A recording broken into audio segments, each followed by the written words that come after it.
Hey everybody, welcome back to another episode. I have Denise Balyoz on today, and we are going to be talking about the very thing that we all want, which is to create success. But we're going to be reverse engineering and we're going to be talking about presence. We're going to be talking about being in the now and being really aligned with your mission and being your most authentic self. So, Denise, welcome to the show. I'm so excited to have you here. Oh, it's such an honor to be here. Thank you so much, Jackie. Could you just tell us a little bit about what you do and how you help people, and then we'll dive into this Okay. incredible topic that I cannot wait to dive into. I can't wait either. So, I work at the intersection of the nervous system, leadership, and how we relate to ourselves and our lives.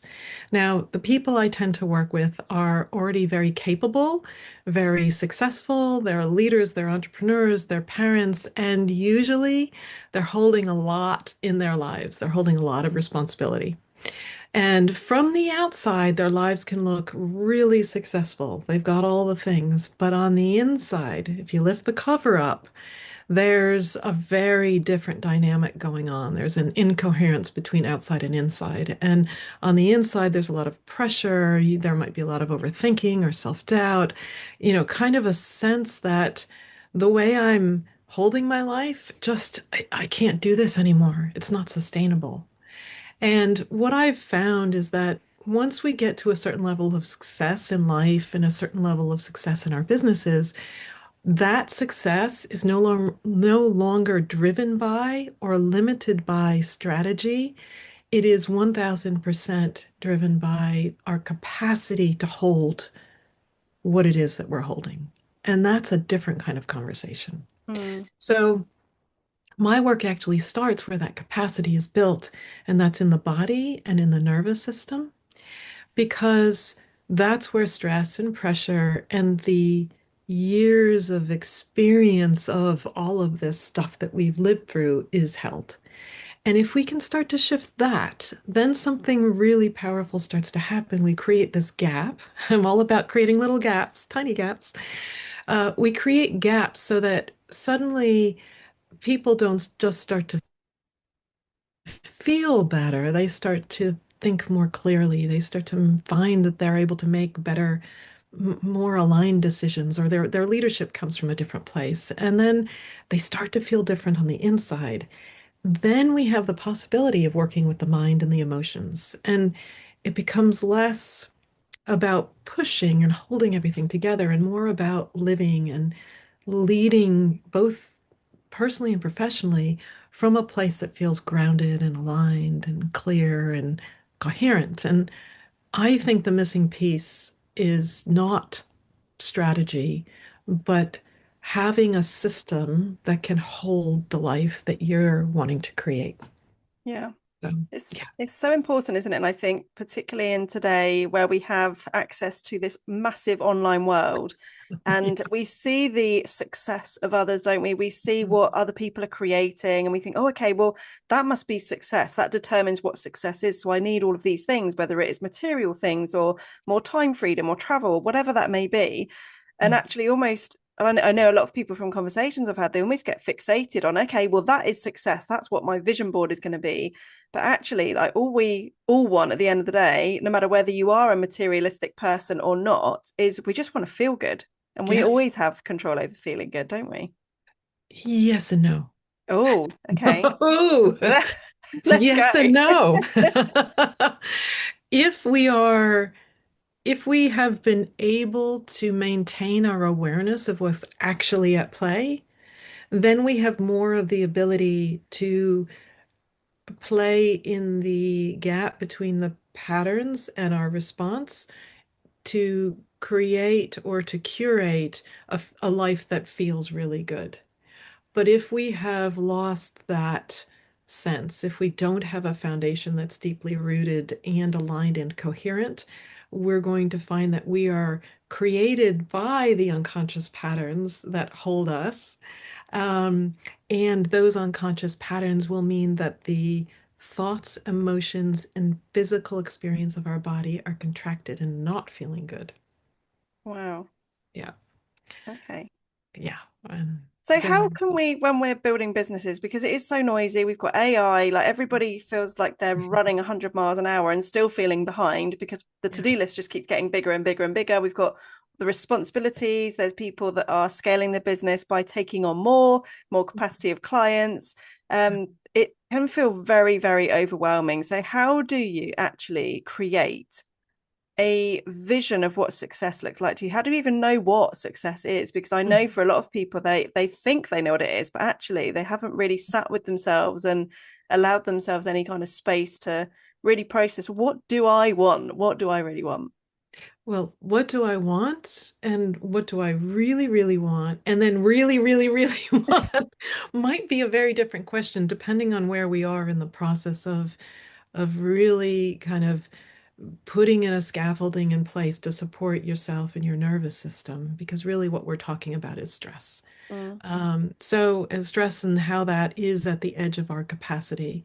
So, when we are, if we are just defining our success by the external world, and most of us, I believe, are defining our success by the external world. I think the majority of us, just by essence of what happens to us when we're under stress, and let's be honest, who's not under stress today because of just the deluge of information and the kinds of information that are hitting us? Um, what happens is that our ability to tune inward and to be aware of what our inner knowing is saying to us is going to, that dial is going to be turned way down. I was speaking to a lovely woman just 2 days ago at a conference, and ironically, this conference was all on mental fitness. And she was talking to me. She came from a really high-powered, highly successful job in corporate. She started her own business, and ironically, about bringing different well-being practitioners into smaller businesses that don't have an HR department.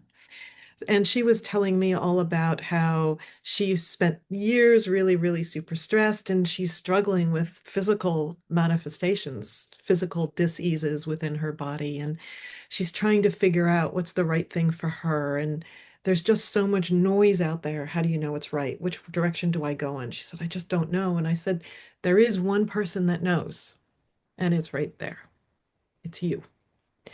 Except, and she kind of looked at me and it was like, oh my gosh, I, she had never, she didn't know how to connect from this logical thinking, beautiful brain that we all have down into the cellular level of who we are within our bodies, within our heart spaces, which is where within our what I would call spirit or soul, our true self, which is where the knowing of not only what success really is for all of us, but the knowing of what the next right step is, or the next mm. right half step is, and what is the direction I get to go in. So I think that's where it starts. I love that. And I think when you talked about creating these little spaces of Mm. time, even that in itself is such an alien concept, isn't it? Because we're programmed and conditioned. I don't think programmed, but we're definitely conditioned to fill every second of the day, like time map, do all this stuff and have your diary and schedule, cool, like all this stuff, and then kids and juggling life. It's just it is relentless, isn't it? When you've got a million and one things to be doing, that actually creating space. I mean, you hear it all the time. If you say to somebody, everybody's got 5 minutes, but then you'll always hear about, I don't have 5 minutes. I literally don't have 5 minutes in my day. So yeah, how do we create these little pockets of time? How do we actually give ourselves this time to listen to what our bodies are telling us? I would actually say that unless we're starting from that point, we think that it's the outside stuff that is the essential stuff that we have to get done. But unless we're starting from that listening place, we're going to be going off in a direction that's going to cost us and continue to cost us. And so many entrepreneurs and leaders that I speak to today are operating from a place of deep cost that eventually will break them, whether it's physical well-being, mental well-being, relationships that break down, parental experiences that feel harder, or just they just can't take it anymore. So how do we create these spaces? Um, this is where my work starts. It's can we understand our nervous system as a system? Can we create the right scaffolding and support to put in place that even on a busy day, we're still able to pull from a toolkit of things that we can do in the office, on the train, with your kids around, that doesn't require an hour of you going out and taking a yoga class. Mm. And I would also say that so these little tiny little things, I call them micro practices. And what we want to get to is giving the nervous system the sensory information it wants. It's all about the sensory information and tuning that dial back up again. That's the first step. But the second step is then understanding how to work with the entire system of your being.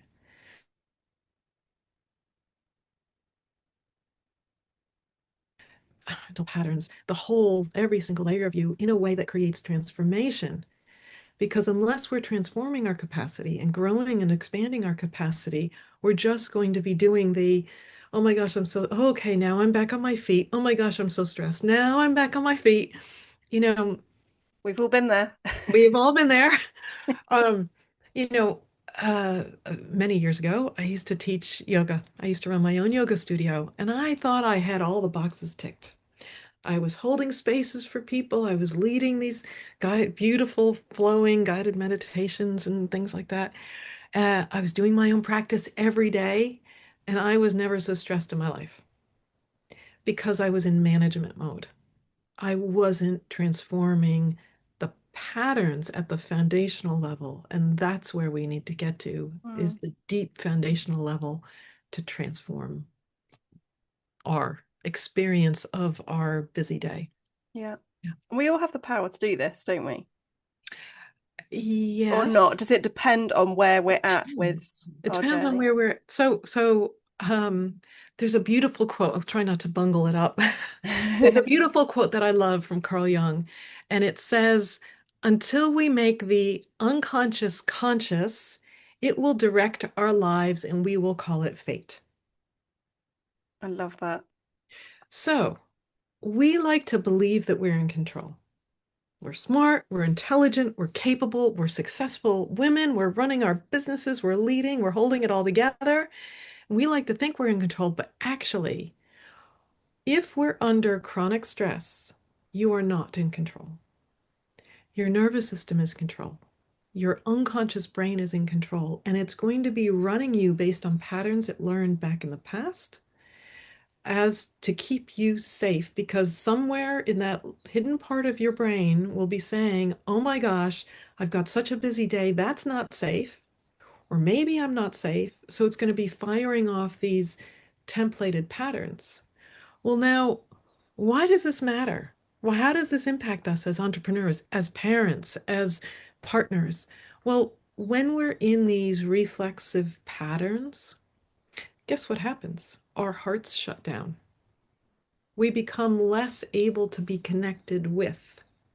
And quite literally, our heart physically moves and hides in our physiology Really? of our body. Really, our heart, a system that is open and parasympathetic, our heart will center itself right here between the two bony bits of our collarbones, will center itself right here at the top of our breastbone. Front and center, we lead with our hearts. How beautiful is that? But when we're under chronic stress, it goes down and over to the left. It's probably looking like I'm going right because of the flip of the camera, but and then our it hides in the rib cage, the lungs wrap around it, everything contracts, it becomes armored. And the number of women leaders that I've spoken with who've said, I just feel like I'm going through my day with my armor on. Mm. Well, if you think of I've gotten a sudden picture of a suit of armor like a knight would wear. Nothing can get in. Not the bad, but not the good either. Yeah.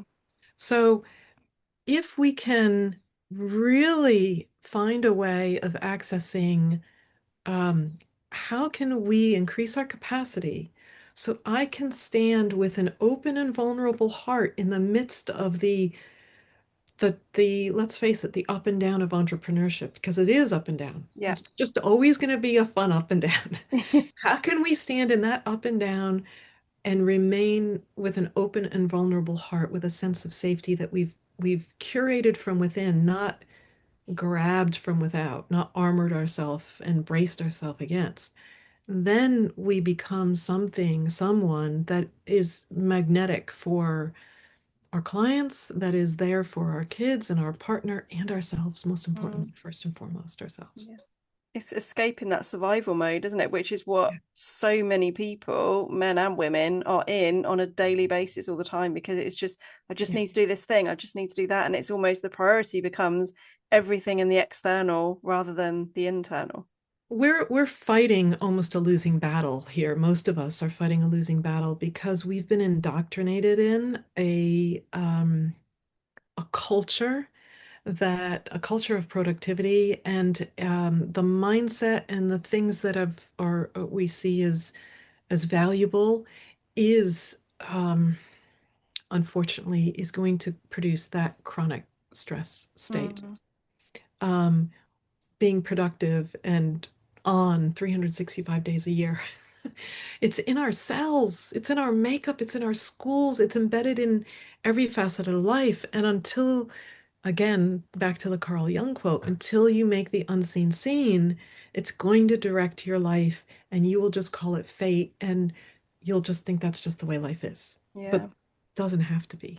Yeah. And you're talking to a person who spent many years very deep in stress Yeah. and built my success on that. And I don't anymore. Yeah. Yeah.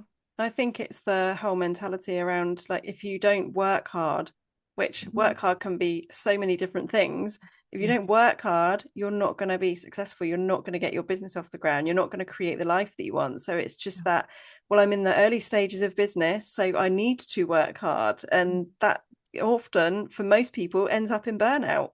Yeah. Then they get to a point where they're like, actually, this isn't sustainable. I can't keep going like this. Yeah. If we're in push, working hard is push. If we're in push chronically, then we will be in this place where life is going to be costing us. And at some point in time, we are going to have to pay the piper, whether it's, again, our physical health and well-being. We think, oh, well, I've got,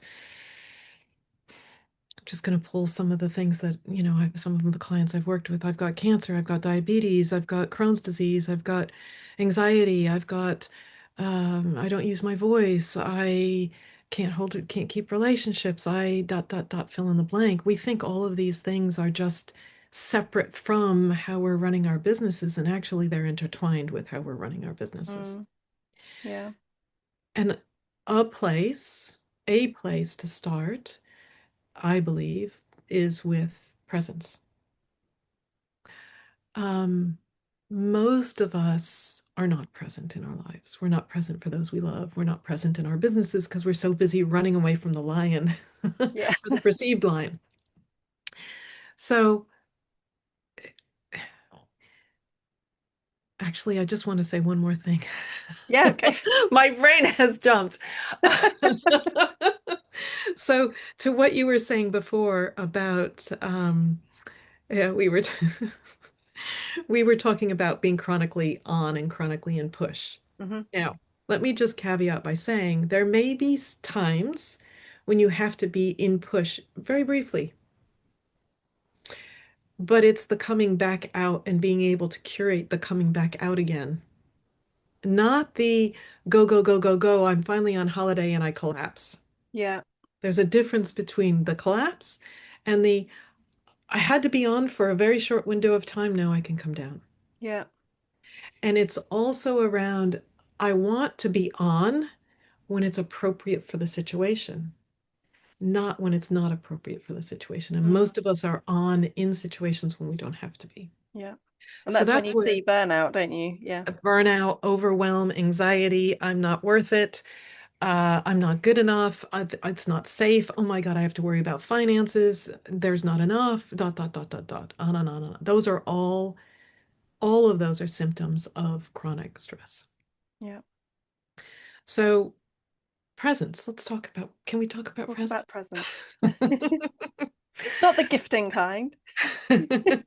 Oh, that would be Although great. it, So, presence. I believe that the place for us to even contemplate starting to figure out who we are and how we might be and what's going on inside and developing this awareness, everything we've talked about in this conversation is with cultivating presence. Now, most of us understand presence in a certain way. We understand presence as, what's the practice that goes around and around. Put the tea on, put the kettle on, and just be with your cup of tea for 5 minutes.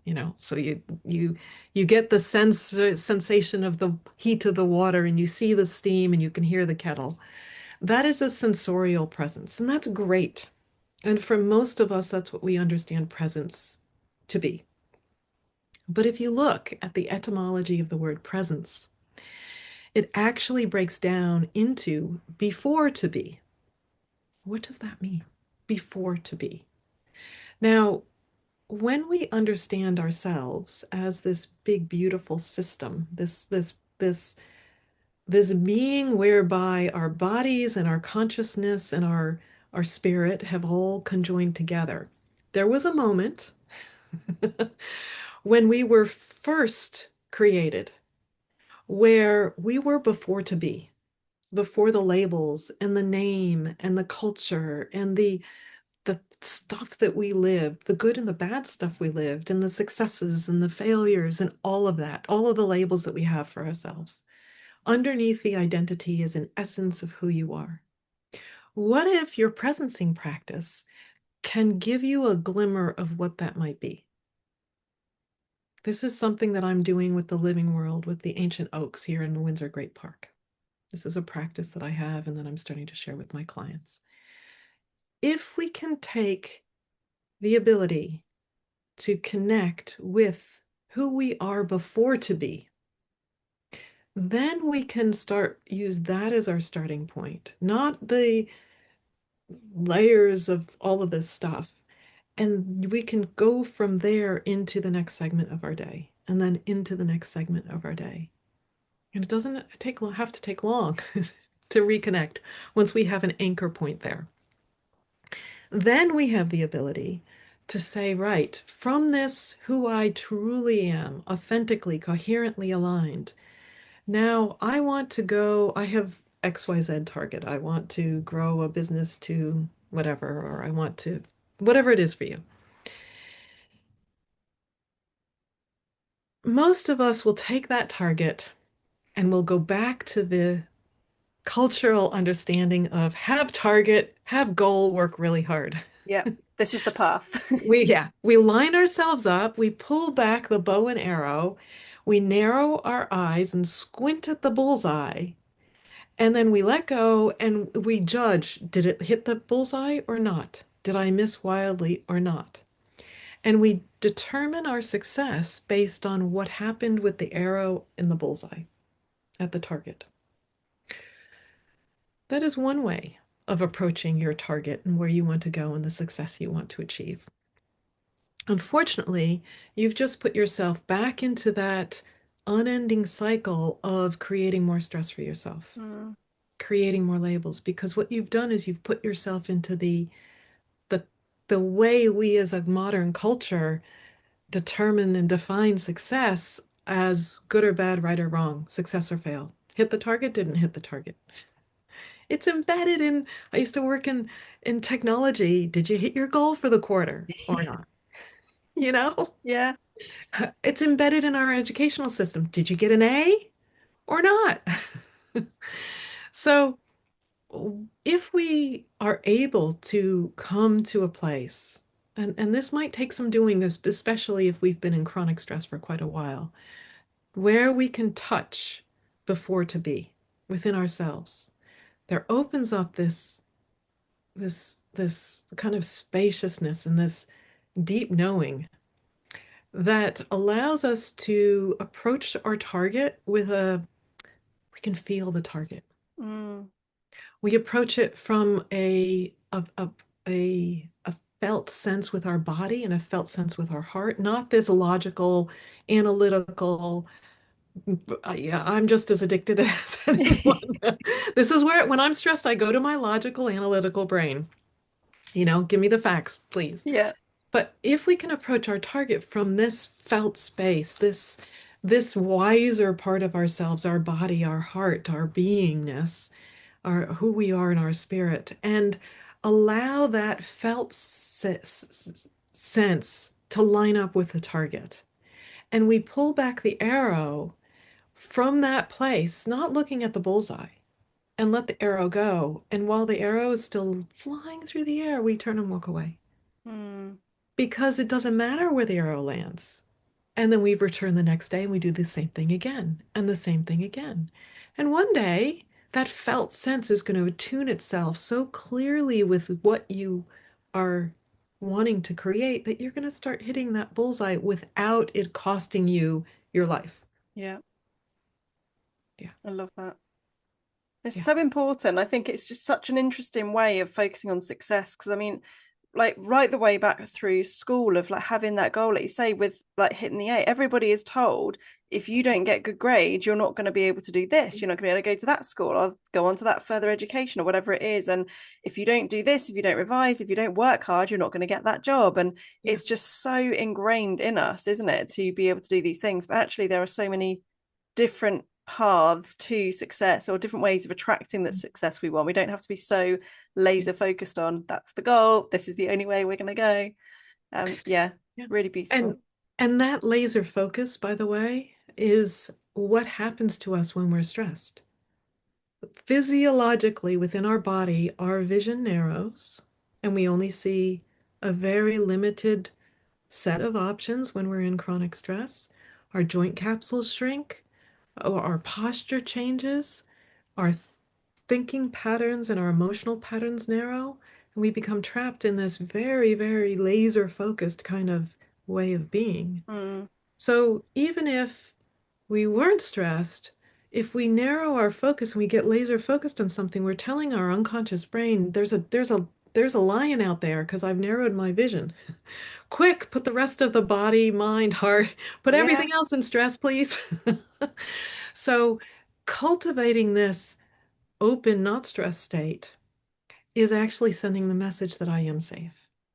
And I think the most powerful kind of leaders, the leaders who are going to be most successful in their businesses today, are the leaders who aren't doing more, who aren't laser focused more, but the ones who are able to learn to hold more, to have a greater, more expansive capacity mm, without the cost. yeah, And we tend to think that we're either in peace and ease and openness or we're ambitious. yeah, That's old school. Um, I think what gives us the ability to have our ambition and to be sustainable and fulfilled in our lives, we're only here once in this lifetime. yeah, Let's make it fulfilling and feel good, is the ability to have that peace, even if it's in small moments in the day, yeah, so you true. know.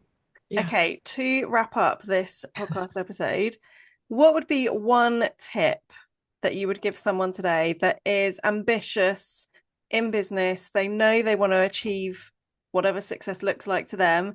Mhm. How can they create, like, bring in some of this? How can they be more present with themselves? What would be your first tip that you would give them? Okay. So first and can I give two things? Yes, give two things. So first and foremost, w- go your body. Your sensory awareness of your physical body is essential, and that's one of the first things that goes away when we're in chronic stress and we're so focused on success. So working with somebody to increase that is going to be absolutely key. If all of this conversation resonated with you, then I would say the second thing is to go in the direction of your success. You don't need more information and you certainly don't need more strategy.